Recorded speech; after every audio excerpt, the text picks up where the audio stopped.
Vous écoutez Histoire en héritage, le podcast des généalogistes successoraux de Couto-Rohrig.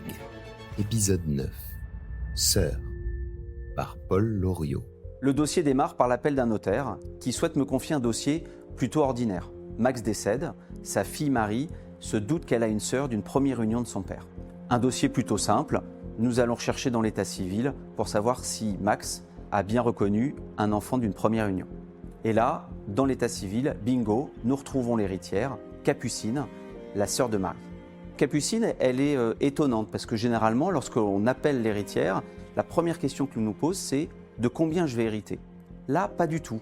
Elle me dit de qui, comment, jusqu'au moment où elle apprend que c'est son père et veut nous poser plein de questions. Et elle nous signe très facilement le contrat de révélation, mais hésite à signer la procuration car elle souhaite être présente à chaque rendez-vous. Le dossier avance vite et je donne rendez-vous à Capucine chez le notaire quelques semaines plus tard. J'appelle Capucine pour la prévenir du rendez-vous et elle me dit qu'elle veut être présente. C'est classique, pas de problème, je lui donne rendez-vous chez le notaire, mais en y allant, je me pose quand même plusieurs questions. Deux sœurs qui ne se sont jamais vues, quelle va être l'histoire? Elle est curieuse, est-ce que ça va bien se passer? Est-ce qu'elles vont s'insulter? Beaucoup de questions se posent et il va falloir jouer beaucoup de psychologie peut-être dans ce rendez-vous. Alors l'heure du rendez-vous approche, Capucine m'appelle en me disant « Je suis devant l'étude, peut-on se retrouver ?» Et là, monte un peu d'émotion chez moi en se disant « Elle n'ose peut-être pas rentrer, est-ce que je suis une bouée de sauvetage? Est-ce qu'elle a besoin de moi ?» Je me dis qu'il va falloir que je la soutienne tout au long du rendez-vous. Et j'arrive devant l'étude et je vois Capucine, une jolie femme, grande, rousse, qui m'attend.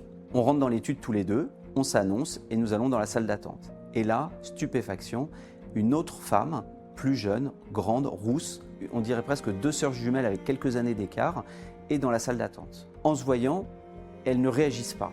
Elles se voient, se regardent du coin de l'œil, mais pas plus. Baissent un peu le regard, on entend une mouche voler dans la salle d'attente, personne n'ose parler. Je préfère les laisser un peu dans leur coin. Et là, le notaire vient nous chercher dans la salle d'attente, nous installe dans son bureau et commence à lire l'acte de notoriété. Personne ne parle, tout le monde écoute. Marie et Capucine sont de chaque côté de moi et le rendez-vous se passe classiquement. L'acte est signé, la notoriété est validée et nous parlons de l'actif. Une maison, un compte bancaire, la maison située rue de la Gare. Et à l'annonce de l'adresse, tout de suite Capucine tilte en disant « Mais rue de la Gare au 13 ?» Et là Marie dit « Oui, tout à fait, c'est la maison dans laquelle j'habite aujourd'hui. » Et là, ce lien, ce petit point commun entre les deux sœurs a tout de suite créé la flamme entre les deux. Et elles commencent à échanger leurs souvenirs. Capucine nous dit « Mais moi j'y habitais jusqu'à l'âge de mes 10 ans, nous étions heureux avec mes parents, jusqu'au jour où ma mère m'a attrapé sous le bras en disant « Ton père m'a trompé, viens on s'en va. » Et plus jamais j'ai revu mon père et j'ai quitté cette maison. Les conversations s'enchaînent, on a du mal à les arrêter jusqu'au moment où il faut les arrêter parce qu'il faut terminer le rendez-vous, parler de l'actif, leur donner la copie des actes et enchaîner les autres rendez-vous. Donc nous sortons avec les deux sœurs, avec Marie et Capucine. Au moment de leur dire au revoir, elles me disent « Vous n'allez pas partir, venez, on va boire un verre. » Mais ce n'est pas un « venez », c'est plutôt un ordre qu'elles me donnent « Accompagnez-nous, vous nous avez réunis, on vous offre un verre. » Nous arrivons dans le café, je ne peux rien dire, je les écoute échanger, se raconter leur vie. Je prends mon Perrier sur le côté, elles sont dans leur bulle, je les écoute. Je n'ose pas partir parce que je n'ose pas interrompre ce moment magique dont je suis le témoin. À un moment, je suis obligé quand même de partir, donc je leur dis « mais continuez » et je m'en vais. Après le rendez-vous et après ce Perrier, elles m'ont écrit pendant 5 ans à l'occasion de la nouvelle année, une carte postale pour me remercier de les avoir réunis et de leur avoir offert une famille.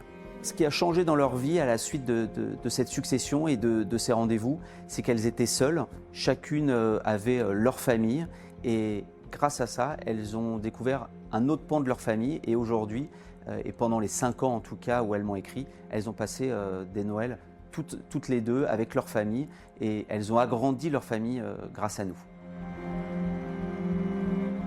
Merci pour votre écoute. La semaine prochaine, découvrez une nouvelle histoire.